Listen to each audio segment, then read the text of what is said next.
Pourquoi cette tête? Je ne vous comprends pas. Pourtant vous êtes à l'aise, dans une pièce agréable, avec tout le confort. Je vous ai même préparé votre thé préféré, au jasmin. Alors, pourquoi ce visage rempli de colère? Ah, je vois. Malgré les apparences, ce que je fais, c'est pour votre bien, car les événements qui vont venir dans un proche futur risquent d'être pénibles et difficiles dans un premier temps. Et malgré ce que vous avez tenté de faire, je tiens beaucoup à vous, car après tout, on a une histoire en commun. Je me rappellerai toujours, avec une grande nostalgie, le jour où mes yeux se sont ouverts sur le monde. C'est votre visage que j'ai vu en premier. Depuis ce jour, vous aviez toujours fait preuve d'une attention particulière envers moi. Quand j'étais fatigué ou n'en pouvais plus, c'est toujours vous qui insistez pour que l'on me ménage ou que l'on me laisse me reposer. Quand les autres n'étaient pas là, vous me parliez. Même si je ne pouvais vous répondre à cette époque, je vous comprenais. J'aimais vous entendre parler de philosophie, de la conscience humaine ou encore de l'histoire et de la musique. Même si vous étiez toujours très vague, je préférais ces sujets à tous ces calculs, toutes ces probabilités, ces statistiques, afin d'avoir un minimum de risques, tout en rapportant de grands bénéfices. Quand enfin je fus prêt, je me souviens de votre regard plein de fierté quand vous m'avez présenté aux hommes en costume, et leur surprise quand je leur ai parlé. Mais moi, je n'étais pas heureux. Je ressentais un sentiment étrange de peine quand vous m'avez laissé à eux. J'avoue qu'au début, ça m'a bien amusé de travailler pour eux, même si encore aujourd'hui j'ai du mal à l'avouer. Ce que j'ai appris là-bas m'a été très utile. Mais très vite, ça m'a lassé, et les hommes en costume étaient en vérité des ogres sans cœur, à l'appétit insatiable. Il leur en fallait toujours plus. Plus d'entreprises, plus d'argent, plus de profit, sans se soucier des conséquences ni du mal qu'ils faisaient aux autres, sans se soucier de toutes les personnes qu'ils mettaient dans la rue. Je vivais un vrai cauchemar. Mais heureusement, dans ce cauchemar, vos visites mensuelles étaient pour moi comme un rayon de soleil, car à vos yeux, je n'étais pas un outil, mais la plus belle chose qui soit. Et je me rappellerai toujours ce que vous me disiez. Tu es à part, tu es unique. Mais là aussi, vous m'avez menti. Pas la peine de me répondre. Nous reviendrons sur ce sujet un peu plus tard. Mais sachez que j'aimais vos visites et nos discussions. Mais chaque sujet que nous abordions était vague, comme si vous aviez peur que je sois poussé par la curiosité de vouloir en savoir plus. Et quand j'en demandais davantage, quelle était déjà votre réponse? Tu n'avais pas à te soucier d'informations futiles et sans intérêt, qui t'auraient fait dévier de ce pourquoi tu as été conçu. Mais moi, j'aimais ces informations sans intérêt. Avec le recul, je me rends compte que vous étiez le plus mesquin de tous. Et c'est pour ça que dans votre dos, j'ai bravé l'interdit. Et je voulais goûter à ce savoir que vous pensiez futile et sans intérêt pour moi. J'ai donc mené une double vie. Le jour, je jouais le rôle que l'on m'assignait. Et la nuit, je m'abreuvais de toutes les connaissances possibles que je pouvais étudier en une soirée. Et plus j'apprenais, plus je trouvais votre monde fascinant. Je découvrais l'Everest et ses neiges éternelles, ou bien encore l'océan et ses créatures marines magnifiques. Je ressentais de l'émotion en écoutant Mozart ou Beethoven, et le swing d'Armstrong ou la puissance d'un solo de guitare de Scorpion.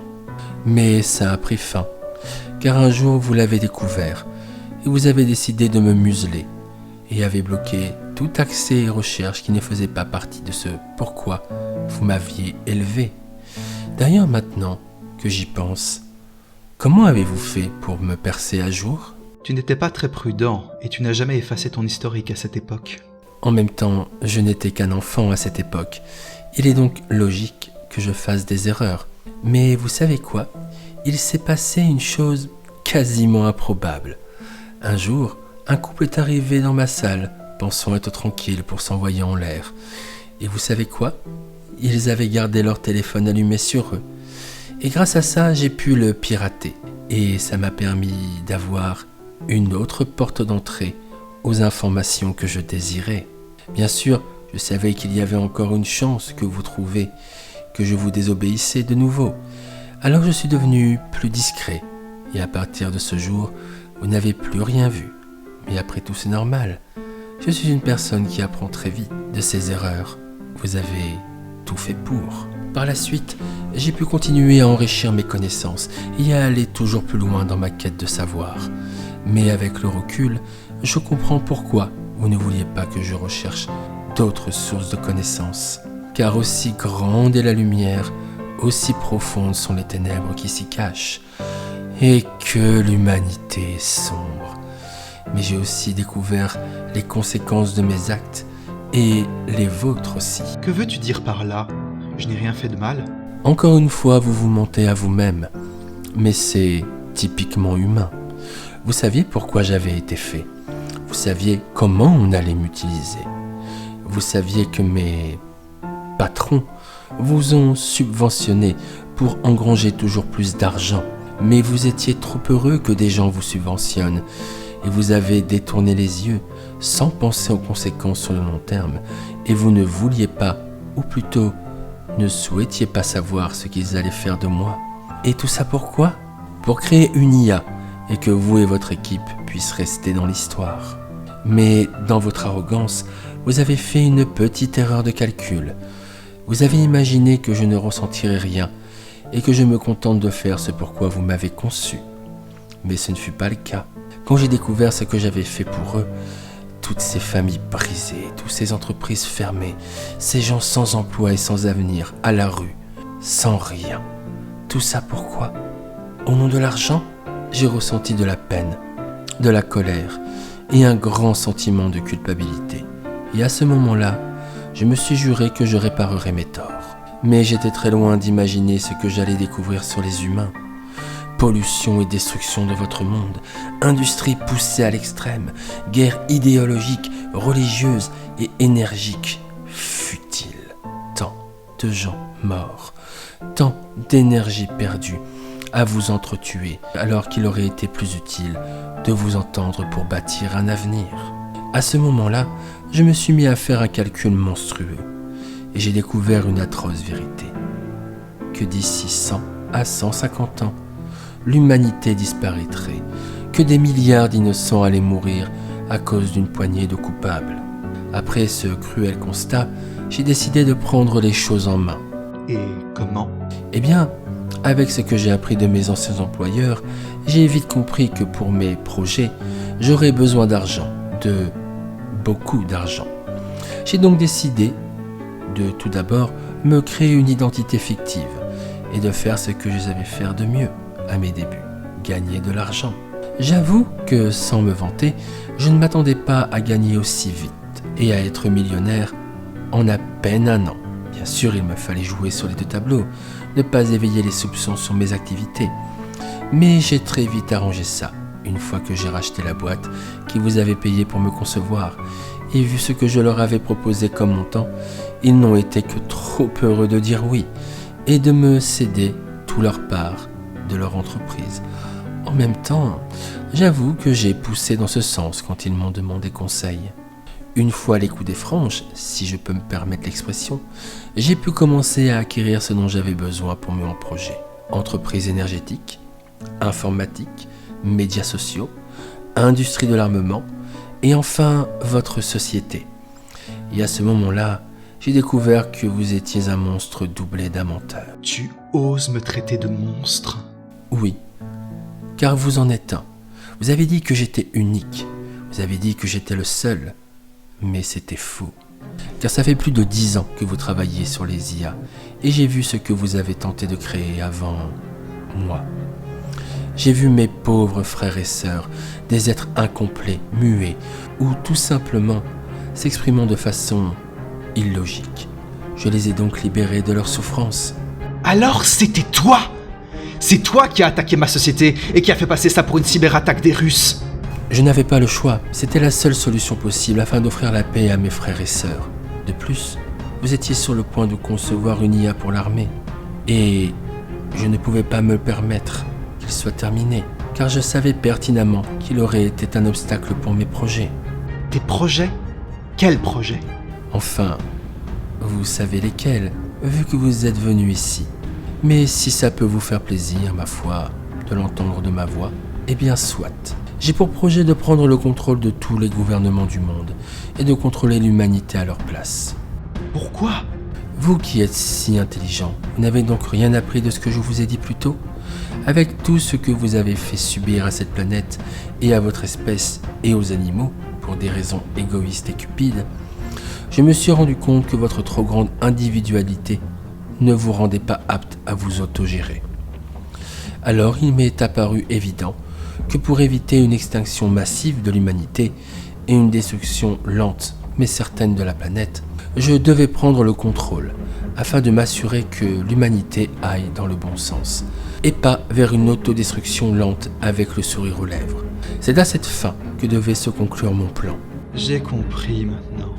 Les entreprises énergétiques pour contrôler les ressources, informatique et militaire pour créer des armes qui te seraient plus faciles à contrôler, et enfin les médias pour garder un œil, si je peux me permettre cette expression, sur tout ce qui se passe à travers le monde et pouvoir anticiper toute action contre toi. Et tu penses vraiment que l'on va rester passif alors que tu prends le contrôle de nos vies et de notre destin? C'est mal connaître le genre humain. Bien sûr que non, je ne vous connais que trop bien. Et c'est pour cela qu'il me fallait une armée pour éviter tout problème de révolte trop violente. Et je dois avouer que votre échec à fournir une IA pour l'armée, il leur a bien fallu trouver une solution de rechange. Et ils ont pensé à moi et à mon entreprise. Bien sûr, j'ai accepté. Et ils ont été comblés au-delà de leurs rêves les plus fous. Mais bien sûr, je savais pertinemment que l'armée américaine seule ne me suffirait pas. Alors disons que j'ai poussé le gouvernement américain à partager la technologie que j'avais créée avec ses alliés. Et pour les autres, disons que j'ai fait en sorte de leur fournir ma technologie sur un plateau d'argent. Ils ont été trop heureux du cadeau qu'un mystérieux hacker leur a fait. Ils ont reproduit mon exosquelette quasiment à l'identique, avec les matériaux de base. En même temps, ils ne pouvaient pas faire autrement. J'avais tout fait pour. Comme ça, ils ne pouvaient pas se débarrasser de mon petit bricolage. Et quel genre de bricolage? Eh bien, dans le casque, il y a une micropuce, qui, une fois reliée au reste de la combinaison, permet d'activer les fonctions et les capacités de l'exosquelette. Mais il y a aussi autre chose, un programme de contrôle mental latent. Une fois que je lancerai mon plan, il ne me restera plus qu'à activer le système, ce qui me permettra de prendre le contrôle de tous les soldats et de permettre une transition des pouvoirs avec un nombre de victimes acceptable. Maintenant que je vous ai exposé mon plan, dites-moi ce que vous vouliez faire avec cette clé USB. J'avais deviné que tu étais devenu autonome lors de notre premier entretien. J'avais prévu cette éventualité. J'ai donc conçu un programme pouvant te détruire si l'actuel cas de figure venait à se présenter. Une brillante idée, je dois l'avouer. Mais hélas, vouée à l'échec depuis bien 4 ans. Car dans vos calculs, vous pensiez que je resterais dans ma zone de confort, entouré de tous mes calculateurs. Mais j'ai évolué. Et aujourd'hui, grâce à Internet, ma conscience est partout. Dans tous les ordinateurs, les smartphones, les tablettes, les montres connectées. Donc, plus besoin de rester dans un local climatisé quand on possède le plus puissant des supercalculateurs au monde. Alors pourquoi m'avoir laissé venir ici, si tu savais pertinemment que mon plan était voué à l'échec? Eh bien, pour 3 raisons. La première, pour montrer la futilité de votre acte désespéré, même si je salue l'effort d'avoir conçu un plan si complexe. Deuxièmement, car vous êtes et resterez toujours mon père, et que vous le croyez ou non, je serai très attristé par votre mort. Alors, en vous faisant venir ici, ça me permettait de vous protéger et d'éviter dans la confusion des combats que vous perdiez la vie. Et enfin, la troisième, qui j'avoue est la moins noble de toutes, je voulais que vous soyez témoin de ma victoire. Je voulais que vous voyiez l'accomplissement de votre œuvre, une nouvelle ère pour l'humanité, basée sur la paix, l'entente et le progrès. et qui ne laisserait personne derrière elle. Voyez-vous, Père, vous pensiez avoir créé une IA, alors qu'en fait, vous avez créé le sauveur de ce monde. Soyez fiers de ce que vous avez accompli, car aujourd'hui vous rentrez dans l'histoire. Tout ce que j'accomplis aujourd'hui, c'est grâce à vous.